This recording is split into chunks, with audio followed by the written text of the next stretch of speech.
할렐루야. 항상 우리 주님을 경배하고 찬양하는 성도님들 되시기를 축복합니다. 우리 지난주 요절이 레위기서 27장 8절 하반절 말씀이었는데 우리 다시 한번 암송해 봅시다. 시작. 그 서원자의 형편대로 그 값을 정할지니라. 예. 형편대로 정할지니라. 예. 우리 한번 따라서 합시다. 형편대로 정할지니라. 예. 하나님은 우리 성도님들의 형편을 다 알고 계십니다. 형편에 따라서 하나님은 다 은혜를 주시고 채워주실 줄로 믿습니다. 오늘 설교 말씀의 제목이 뭐죠? 설교 말씀의 제목이 가장 귀히 여기라. 우리 한번 따라서 합시다. 가장 귀히 여기라. 야, 우리 성도님들은 가장 귀하게 여기는 것이 무엇입니까? 우리 성도님들이 가장 귀하게 여기는 것. 세상 사람들은 가장 귀하게 여기는 것이 아마 자신일 것이고 또 돈일 것입니다. 황금 귀하게 여기겠습니다. 우리 성도님들이 가장 귀하게 여기는 것은 물어보나 마나 예수님을 가장 귀하게 여기시겠죠. 그렇습니까? 예. 예수님으로부터 은혜가 나오고 예수님으로부터 모든 복이 흘러나오고 예수님으로부터 죄사함이 나오고 영생이 임하기 때문에 우리는 예수님을 가장 존귀하게 여기고 또 생각합니다. 또 우리 성도님들 하나님의 말씀을 귀하게 여길 것입니다. 그렇지 않습니까?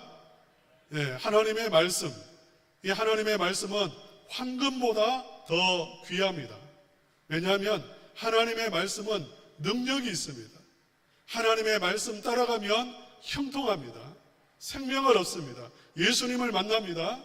그렇기 때문에 하나님의 말씀, 이건 내가 살 길이기 때문에 우리는 말씀을 소중하게 여기고 한 말씀 한 말씀 귀하게 마음에 담고 그 말씀을 붙잡습니다.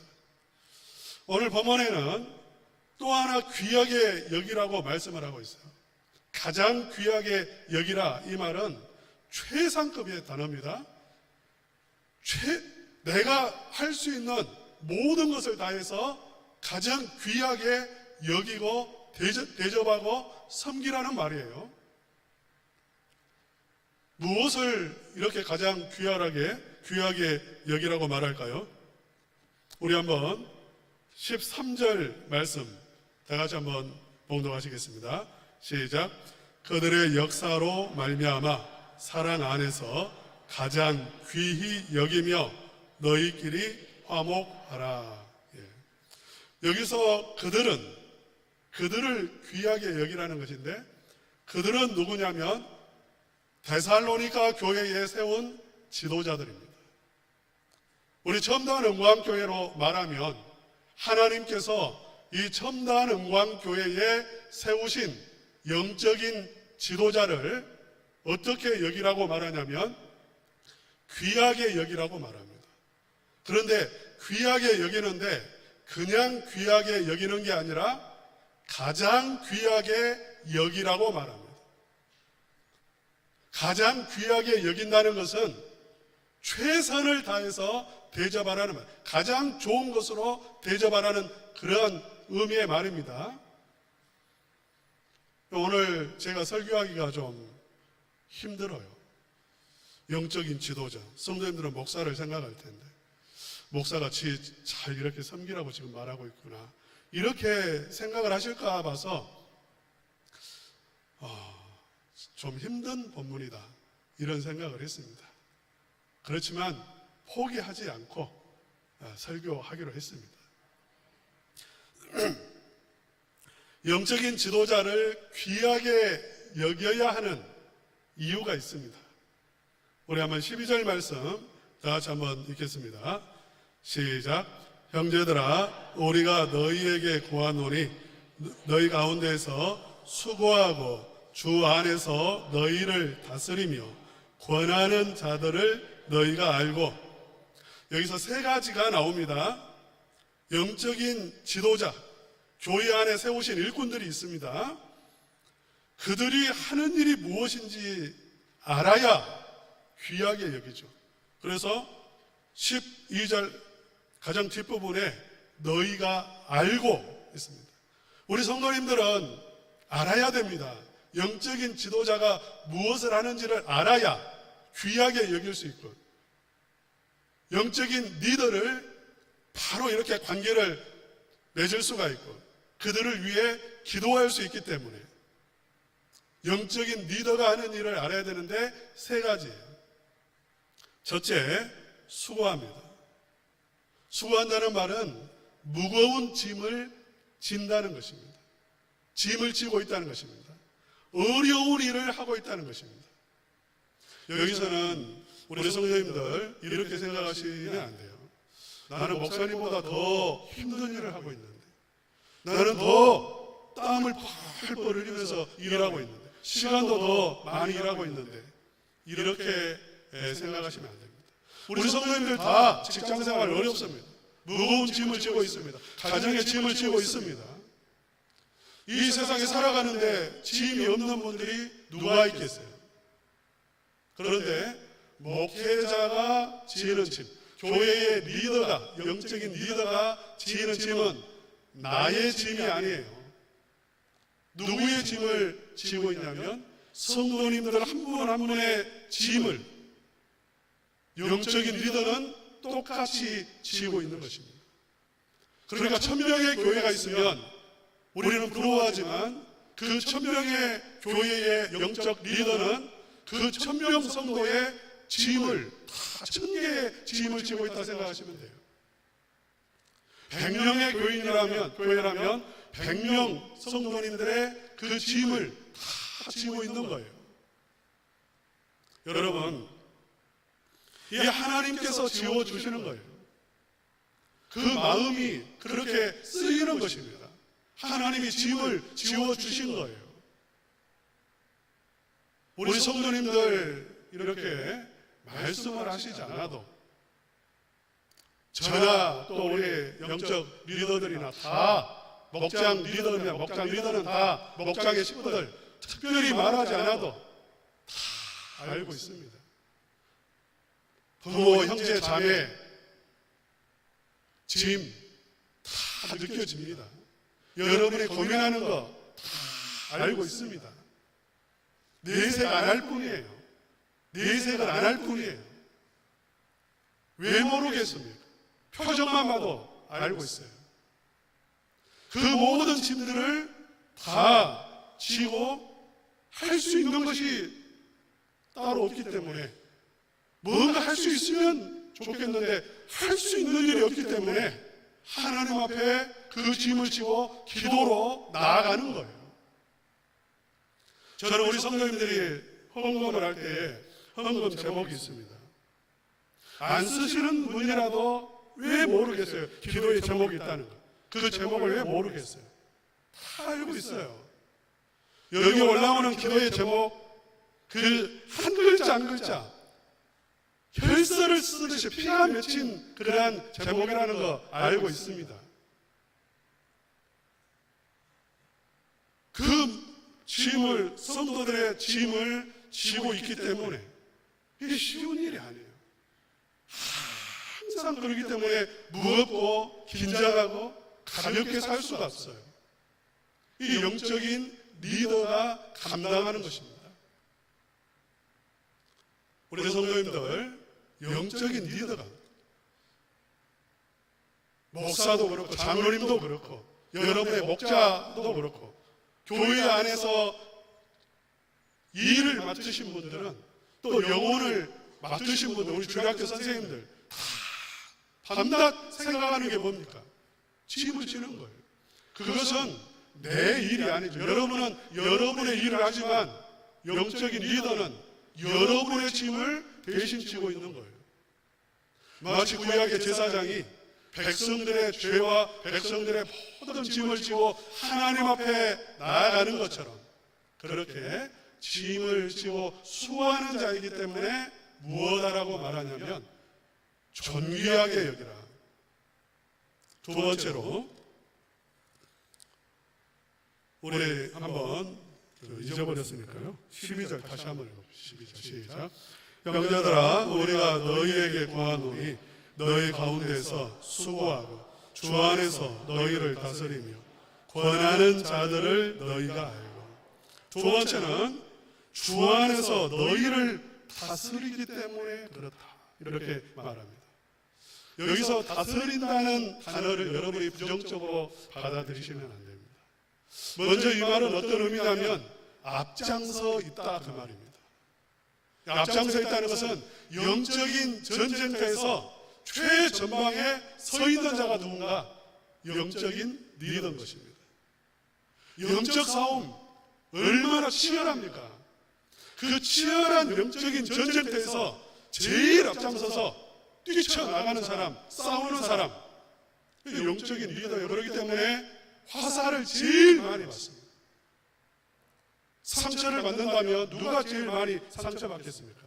우리 첨단의 무관교회에서 상처받는 사람이 있다면 누가 제일 많이 상처받겠어요?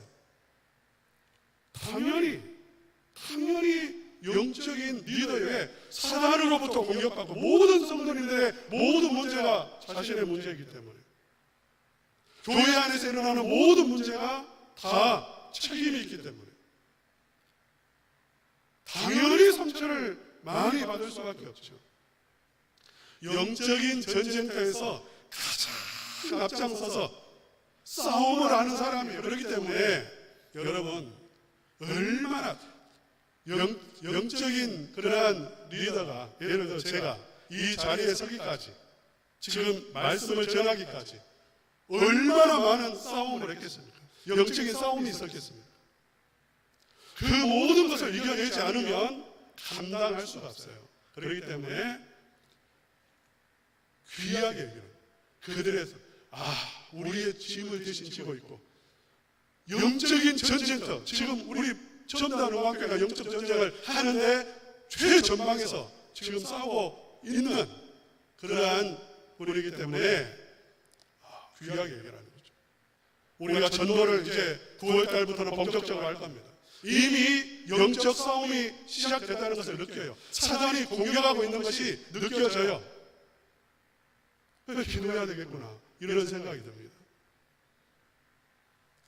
여러분 또한 다스린다는 이 말은 영적인 전쟁의 최전방에 서 있을 뿐만 아니라 지금 이제 적들이 들어오는 것을 알려주고, 쓰러진 자들을 싸매어주고, 그들이 각자의 위치에 서 있을 수 있도록 포지션을 정해주고, 격려하고, 잘못하고 있으면 때로는 훈계하고, 잘못된 길을 가고 있으면 이탈했으면 호되게 나누라고, 그렇게 해서 한 팀을 이루어서 하나님의 나라까지 영적 전쟁에서 승리하도록 인도하는 역할을 누가 하냐면 이 영적인 리더들이 하는 것입니다. 그렇기 때문에 귀하게 여기라, 이렇게 말씀을 하는 거죠. 세 번째로 우리 다시 한번 12절 다시 한번 읽겠습니다. 시작.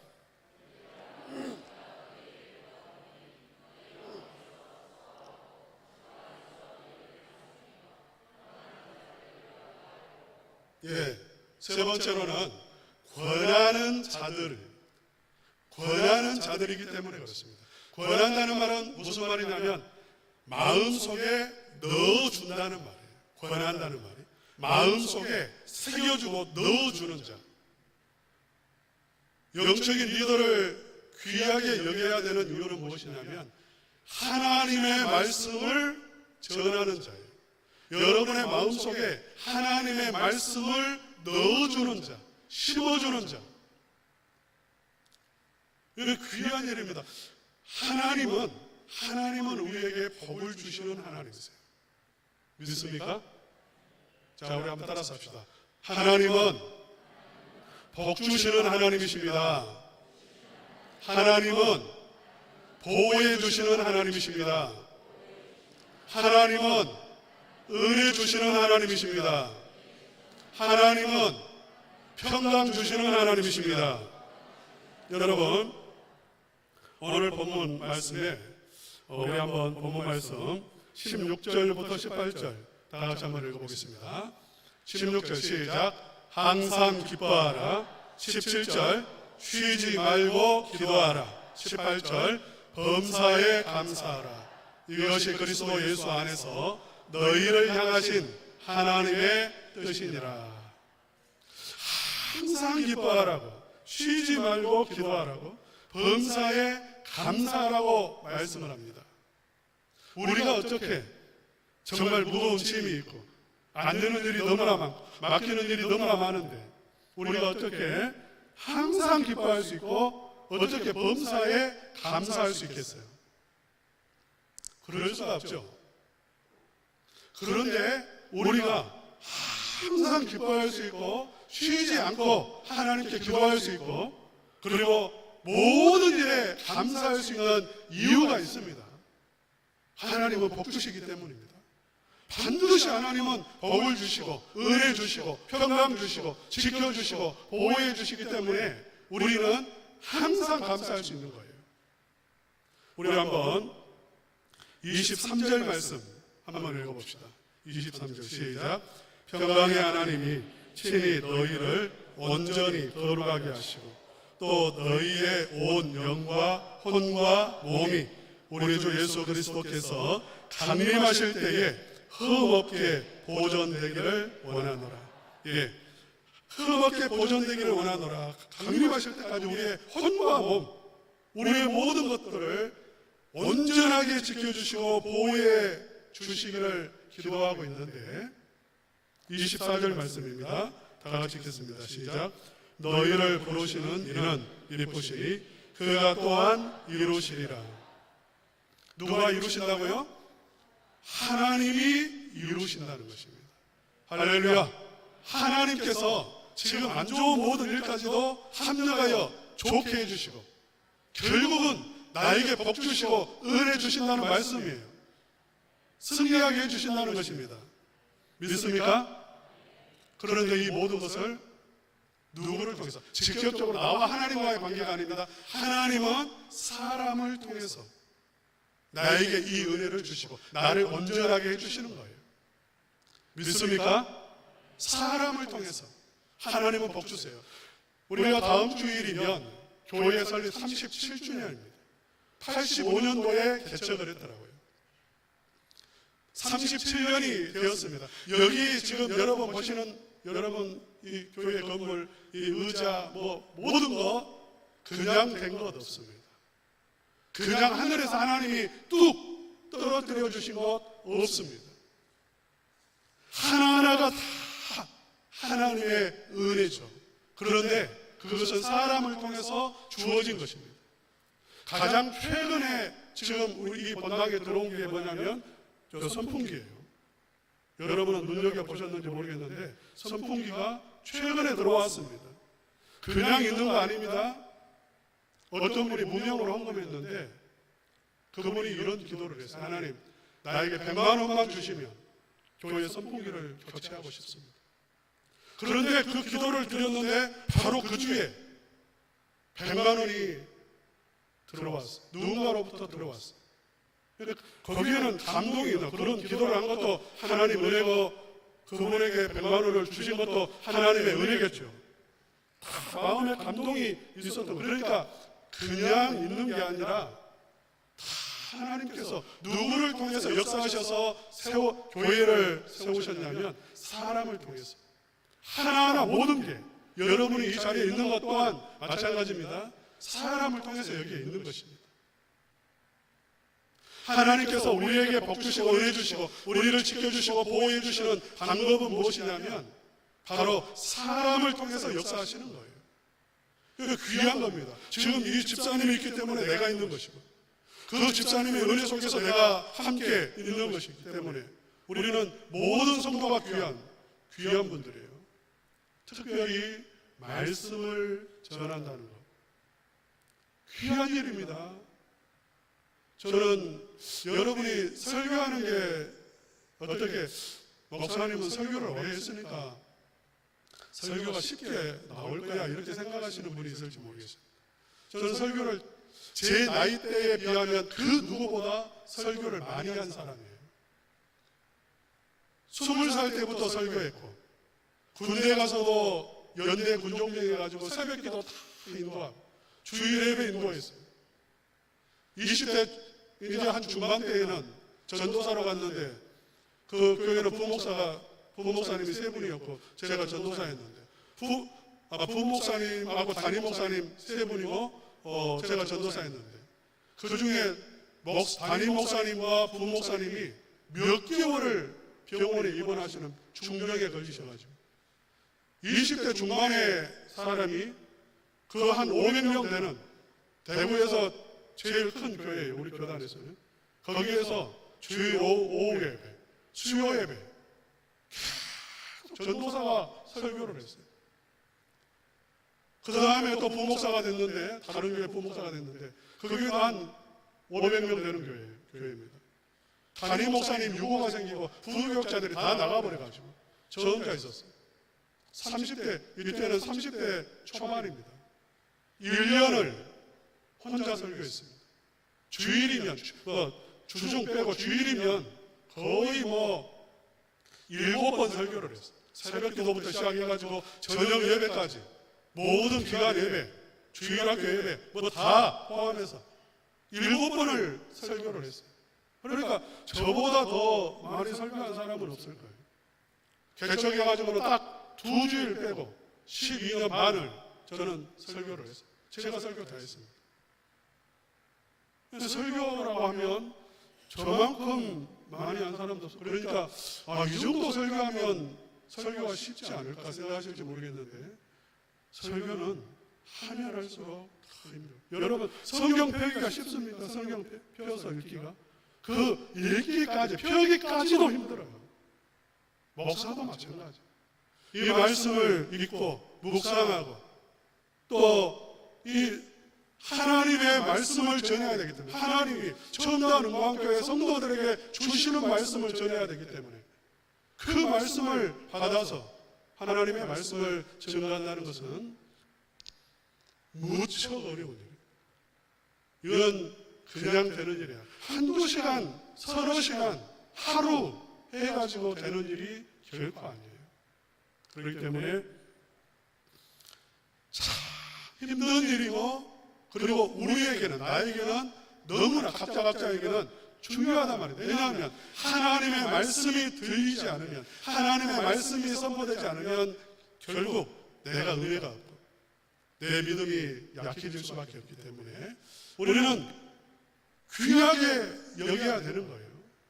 여러분 신앙생활에서 가장 여러분의 신앙이 가장 건강하게 자라고 그 다음에 우리 성도님들이 하나님 안에서 정말 복된 삶을 살기 위해서 가장 먼저 여러분이 점검해야 될 부분이 무엇이냐면 목회자와의 관계입니다. 교회 영적인 리더와의 관계입니다. 그래서 지금 데살로니가 전서도 계속해서 믿음을 말하고 하나님에 대한 신앙을 말하고 하나님과의 관계를 말하다가 이제 실제 삶을 이야기하면서 제일 먼저 터치하는 부분이 무엇이냐면 이 영적인 리더와의 관계, 이 부분을 가장 먼저 이야기하고 있는 거죠. 여러분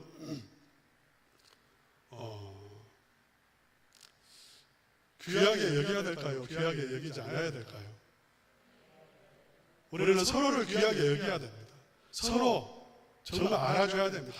우리 집사님, 우리 선생님, 우리 권사님, 우리 장로님 참 귀하시는 일들에 대해서 알아줘야 되고 귀하게 여겨야 됩니다.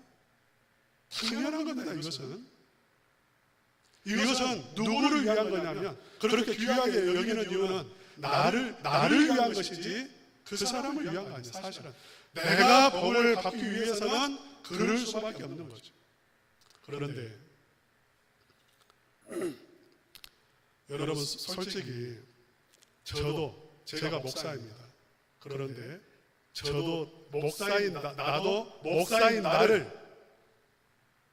받아들이지를 못해요. 나는 밉습니다. 너무 내가 미워요. 내가 너무 싫습니다. 나는 내 자신도 목사 지금 귀하게 여기십시오 하지만 내가 목사인데 내 자신, 목사인 내 자신을 내가 귀하게 여기지를 못하고 그래요. 미워해요. 내 마음속에는 미움이 가득해요. 우리 인간의 마음입니다. 자기 자신도 사랑이 안 돼요. 자기 자신도 사랑이 안 돼요. 우리는 살아오면서 너무 많이 마음이 이렇게 왜곡이 돼버렸어요. 마음이 상처를 너무 많이 받아서 거부당한 적도 있고 미움받은 적도 있고 실수한 적도 있고 죄를 지은 적도 있고 그래서 우리는 마음이 너무 좁아져 버렸어요. 그래서 자신도 여러분도 아마 그럴 거예요. 여러분 나도 내가 사랑이 안 되고 그래서 사람을 볼 때에도 사랑이 되는 게 아니라 평가가 되고 비교가 되고 받아들여지지 않는데 우리 가정 안에서도 내가 내 남편을 사랑하지 못하고 내 아내를 귀하게 여기지 못하고 우리 부모님에 대해서도 내가 정말 존경이 되지 않는데 교회에서 목사를 귀하게 여기라, 영적인 지도자들을 귀하게 여기라, 이 말이 여러분 이렇게 혹시 이해는 될지 모르지만 여전히 마음속에 와 닿지는 않아요. 그것이 내 마음속에 정말 와 닿지는 않을 수 있다는 거예요. 사랑하는 성도 여러분, 여러분의 마음을 하나님께서 치유해 주시기를 축복합니다. 넓혀 주시기를 축복합니다. 여러분 자신을 사랑하는 마음으로 변화시켜 주시기를 축복합니다. 거기서부터 시작이죠. 여러분, 우리는 아까 말했던 것처럼 많은 실수를 했고 지금까지 살아오면서 많은 그러한 상처도 받았습니다. 그런데 그 과거의 나는 이미 십자가에 못 박혔고 무덤에 묻혔어요. 죽었어요. 그러니까 연결시키지 마세요. 초등학교 때의 나는 죽었어요. 지금의 나는 예수님 안에서 새로워졌어요. 어제 나도 죽었습니다. 오늘 나는 예수님 안에서 새로운 피조물입니다. 과거의 잘못, 과거의 상처, 그걸 붙잡고 있을 필요가 없어요. 그래서 하나님 앞에 여러분 기도하세요. 하나님, 나를 새롭게 해주십시오. 내 마음에 사랑을 담아주십시오. 은혜를 부어주십시오. 새롭게 해주십시오. 우리 한번 따라서 합시다. 하나님, 나를 새롭게 해주십시오. 나를 변화시켜 주십시오. 미움이 가득한 마음에 사랑으로 가득하게 해주십시오. 네. 하나님의 은혜가 우리에게 필요하고요. 그래서 우리 한번 14절 말씀 다 같이 한번 읽어보겠습니다. 14절 시작. 또 형제들아, 너희를 권면하노니 게으른 자들을 권계하며 마음이 약한 자들을 격려하고 힘이 없는 자들을 붙들어주며 모든 사람에게 오래 참으라. 예. 우리의 마음이 이렇게 예수 그리스도 안에서 새로워지고, 교회 공동체라는 것은 무엇이냐면 가족입니다. 가족 안에서는, 가정 안에서는 내 자식을 다른 애들과 비교하면서 무시하지 않습니다. 부족하면 오히려 마음 아파하고 그 여전히 사랑하고 긍휼히 여기고 도와주려고 합니다. 우리 부모님, 다른 부모님하고 비교해서 부족하니까 내쫓아버리고 버려버리고 그러지 않습니다. 함께 살 생각을 합니다. 병 들어도 함께 잘 모실 생각을 하지 다른 생각하지 않습니다.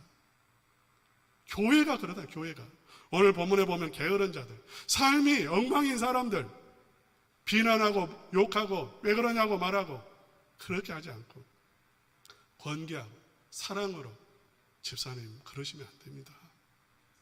그렇게 말하고요. 마음이 약한 자들, 마음이 약해서 늘 시험 드는 사람들 있습니다. 왜 그러냐고 그렇게 하지 않고 격려해주고, 집사님 하나님 살아계시고 은혜 주시고 도와주시고, 끊임없이 말씀으로 격려해 주고요. 힘이 없는 자들, 쓰러져 버린 자들, 힘이 없어가지고 더 이상 신앙생활을 못하고 무너져 버린 자들 어떻게 하는가? 또 무너졌네 이렇게 하는 게 아니라 붙들어 주고요. 내가 붙들어 주는 것입니다. 이게 가족이에요. 가족.